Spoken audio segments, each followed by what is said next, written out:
Sometimes only the most classic tones will do. Those moments where only a Tube Screamer or only a Bluesbreaker will suffice. I think we've all been there when the song just calls for the most classic, recognisable tones, and they are classics for a reason. Warm Audio, a company probably best known for studio gear, microphones, compressors, preamps, things like that, are expanding their pedal line by throwing their hat into the classic overdrive ring. Today, we are going to see what the Warm Audio Tube Squealer and the Throne of Tone are all about.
In my opinion, part of the beauty of pedals, overdrive pedals especially, are how they stack and interact together. In fact, a lot of the tones you just heard in the jam are these two pedals stacked together in different ways. But for the sake of the video, we'll break them down individually and maybe we'll come back to some more stacked tones at the end. Starting with the Tube Squealer. Now, it doesn't take a genius to figure out what this pedal's going for. It's quite clearly a Tube Screamer style pedal, but it's not just another 3-knob clone. There are some genuinely useful modern features that Warm Audio have added here, not least the fact that along with the drive, level and tone knobs, we have a mix knob, allowing you to blend in a certain amount of clean signal to your drive tone. And I know a lot of players out there love to control their clean blend a little bit more. This is great for adding clarity, but also great if you're running into more higher gain amplifiers. We also have a couple of switches on the face of the pedal.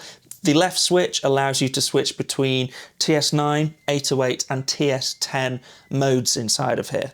As far as I know, they're pretty authentic circuit changes to those original pedals. TS9 and 808 are the most familiar sounds and they sound very similar to me, but I love that they've added the TS10 voicing in here. The TS10 is the screamer that John Mayer uses. It's one of my personal favorites. In fact, I think it is my favorite. It's a little bit smoother in the low end, but also has a fuller mid-range. The right-hand switch here is a single coil humbucker switch, which again changes a bit more of the voicing and frequency response of the pedal. Single coil mode gives you the most traditional Tube Screamer sound, the sound that we either love or hate, I guess. You know, some people swear by a screamer, but some people just cannot get along with it. Now, the second mode, the humbucker mode, is aiming for those people who maybe haven't got on with Tube Screamers in the past. If we flip to humbucker mode, it shifts that mid-range focus up a little bit, adding a bit more presence and in turn cutting a little bit of that muddiness that some players experience when running humbuckers into a Tube Screamer. And you know what? It does exactly that. It does what it's intended to do, but in turn makes the pedal sound a lot less traditionally Tube Screamery, which actually makes the pedal more versatile, meaning that you've kind of got two different overdrive sounds in one pedal. Up on the top of the pedal, again, we have two more dip switches, I guess these are. One to choose between true or buffered bypass, and the other to boost the internal voltage of the pedal from 9 volts to 18 volts. That extra voltage gives the tone a little more headroom, maybe a little more air around the notes, feels a little less squashy under the fingers, makes the pedal a bit more dynamic. To me, the pedal just sounds better with the voltage boost engaged.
Okay, let's move on to the Throne of Tone, the big one. This is a dual Bluesbreaker inspired pedal with two identical circuits on each side that you can set differently, stack in different ways to achieve different tones. I guess much like another Royal Bluesbreaker pedal you might have heard of. The big difference here, however, is how much control the Throne of Tone gives you on the front of the pedal. You can see we've got a lot of switches, quite a few knobs going on, and it gives you a lot of control and option over your sound. For example, each side has 3 different overdrive modes: boost, overdrive or distortion. We also have a switch to switch between King and Blues voicing, so Bluesbreaker or King of Tone voicing, and then we also have high or low gain options on both sides. We also have the addition of a 4th knob for each side, which is a presence knob. As you turn that down, it actually adds high-end presence and a bit more clarity to the tone. Other handy features on the Throne of Tone is this middle switch here, which is a circuit order switch, which selects which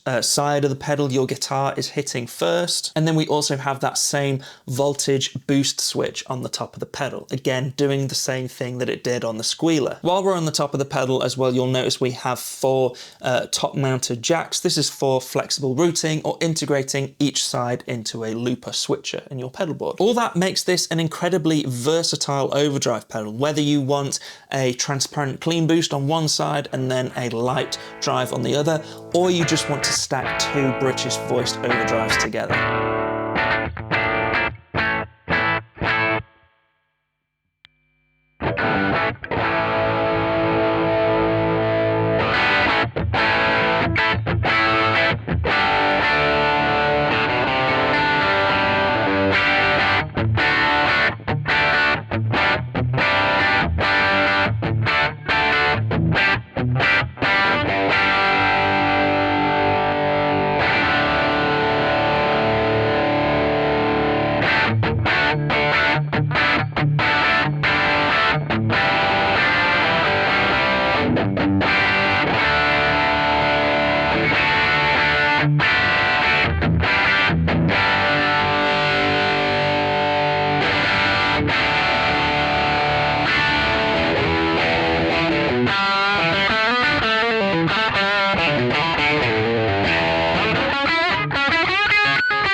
Both of these pedals use premium components, things like JRC op amps and discrete J-FETs in the case of the Tube Squealer, and both of these deliver truly classic sounds with the addition of some of those modern features that we've mentioned. Like I said near the start of this video though, sometimes the magic in these pedals is when you start to integrate them together, and that's how they interact and exploring those sounds. So let's finish the video by stacking these two pedals together. Sometimes The most classic tones are Tube Screamer into Bluesbreaker. If you enjoyed this one, please consider subscribing to the channel, and I'll see you in the next video.